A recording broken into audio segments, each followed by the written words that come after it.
The General Electric LetterWriter, model W431. There was a time when making long-distance calls was very expensive. We are talking the 1960s. Although it was wonderful to give someone a phone call, there would be long-distance rates associated with every call you made. Nowadays, with our cell phones, we can pretty much call anywhere in the world and not pay any extra. But in this example, a call to Seattle to Washington, D.C.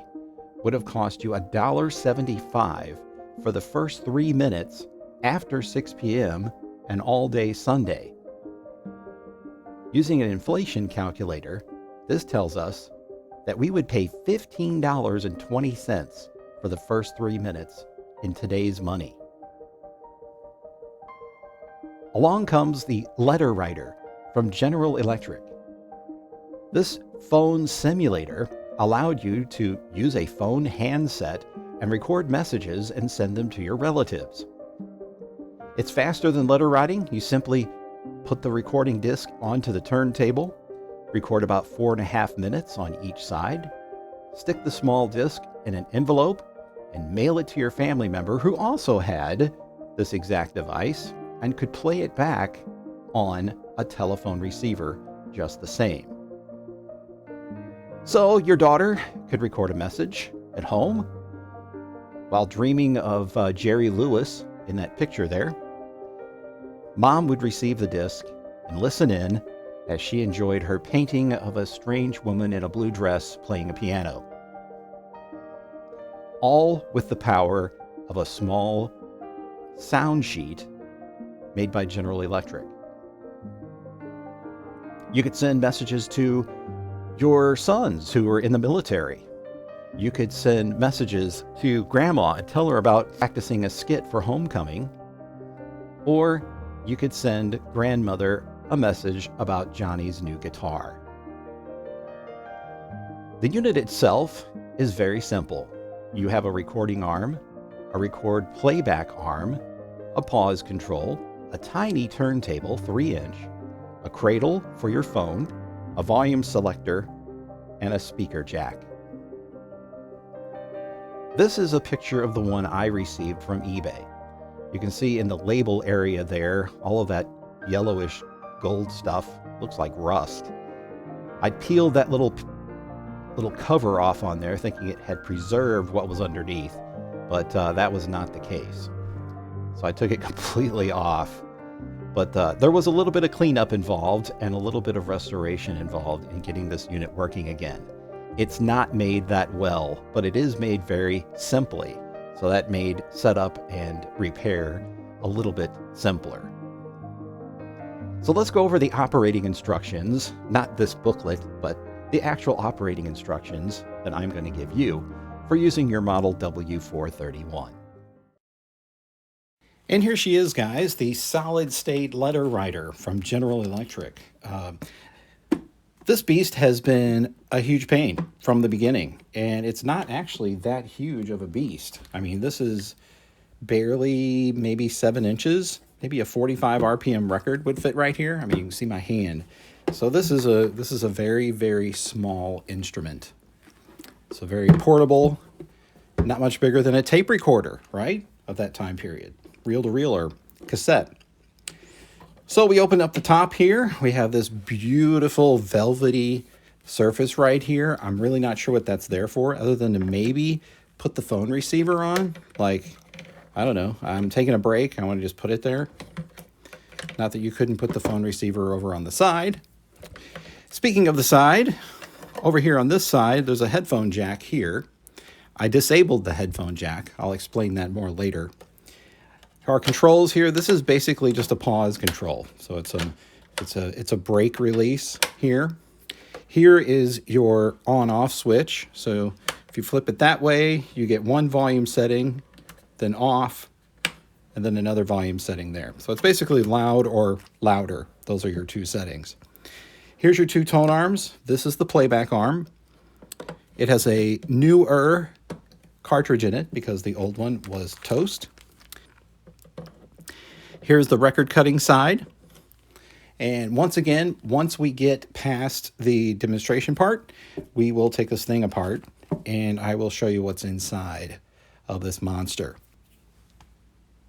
Now, even though I've restored this unit's electronics and the amplifier is working, the sound quality coming out of this headphone jack was hideous. It was noisy, staticky, awful. And I thought, well, why don't I just modify it and put my own jack in there? So what I did is I installed this 3.5mm plug. It is a stereo monaural jack, 2-channel monaural jack that is wired directly to the ceramic cartridge in the playback arm. Okay, so what I'm going to do first is play you a recording that I made on my record cutter, and I've recorded it on this little tiny 3.5-inch or 3-inch compact disc CDR, blank CDR. So let's take a listen to what it might have sounded like when Grandma got her recording from her daughter or son. She would have done something like this.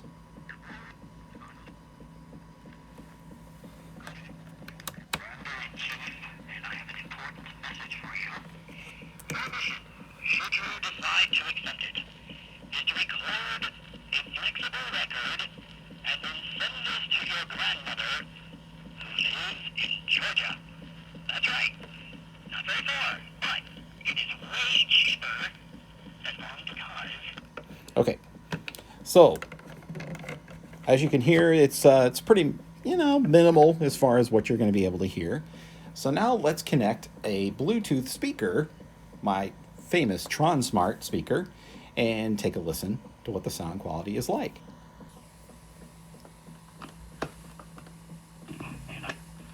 Good evening, Mr. Bond. This is your Commander-in-Chief, and I have an important message for you. Your mission, should you decide to accept it, is to record a flexible record and then send this to your grandmother who lives in Georgia. That's right. Not very far, but it is way cheaper than long-distance calls. Because in 1967, long-distance calls are extremely expensive. But this is cheap. This is only going to cost pennies. The only problem is there are no recordable CDs in 1967.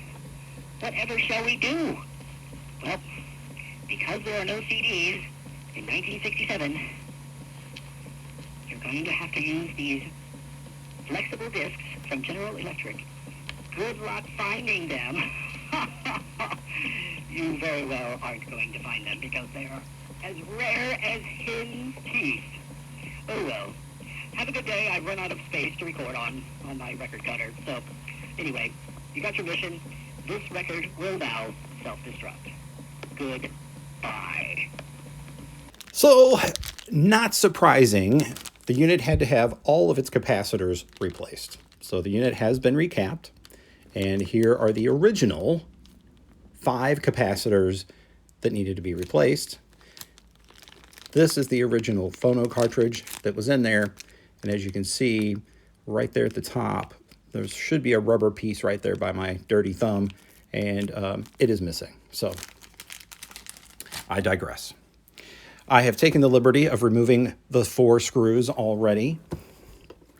So let's take a look at the inside. So set the receiver off to the side. Lift up the top. The whole thing opens up. Now what I would like to do is have the... Oh no, that does stay on the top side. Okay. I was going to say, I'd like to have the amplifier somewhere else, but it doesn't want to go anywhere else. All right. So let's take the camera off the tripod so we can get in a little bit closer here. All right, so there is your recording head right there. And I don't know how close up this will get, but the tip of the stylus on that cutter is just broke off. So it's not going to cut much of anything. And there's the dirty replacement. Has a flip around stylus on there for 33 and 78. Although I think that one's just micro groove on both sides. But you can see there's a little clip right there. So as I pull that off, it comes off and moves freely via those little hinges right there. So there's your pickup and your playback, your pickup and your recorder. Here is the amplifier board with its new pieces on it,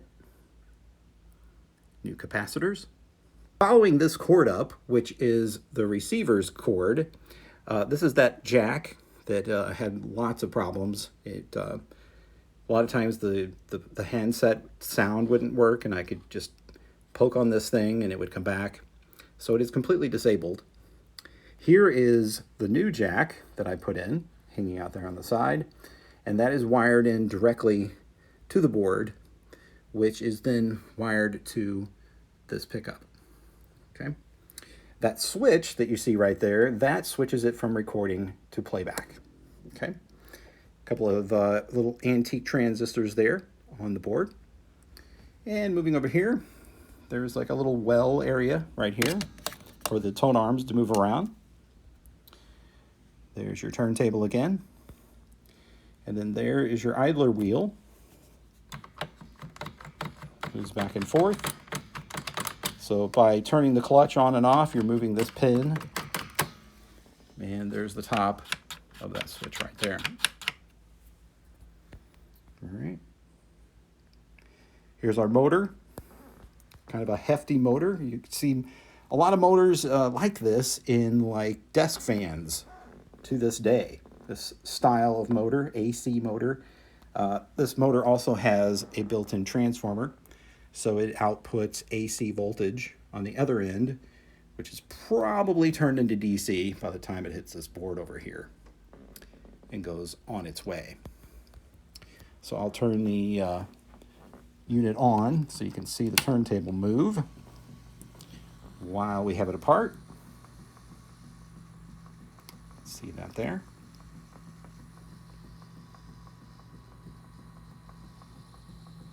Quite beautiful. The thump is actually much better than it was. Again, that turntable is moving at 33 1/3 RPM or somewhere thereabouts. And I didn't play that baseball card record for you because it is recorded at 45 RPM and would sound terrible. So anyway, just a little tidbit of information there. And lastly, just to show you that the recording head is working, even though it doesn't have a good stylus on it, I'll just talk into the mic here. Notice I have this on a blank piece of plastic here. Not a good cutting surface, but if I talk into the microphone, you can hear the recording head vibrating and making noises. In fact, we can even make it feedback. Yeah, works much like a little speaker in there, right? So yeah, there it is.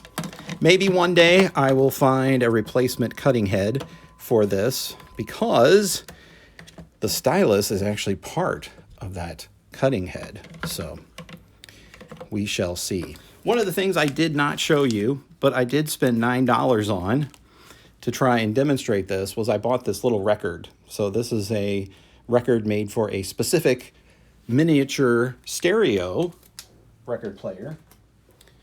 And of course, if I played like 2 seconds of this record, I would get put in Disney jail. But I will show it to you anyway because it's cool. Unfortunately, with that thump in there, this disc does not play well. But this is an exact 3-inch record, again, designed for a special turntable. Now, what's interesting is, because I can cut records onto 3-inch CDs, I should probably get one of those turntables and make my own records for it. What do you guys think, huh? Looks like it would be a good match. Isn't it interesting that the dimensions for this Aladdin disc are exactly the same as a 3-inch CD?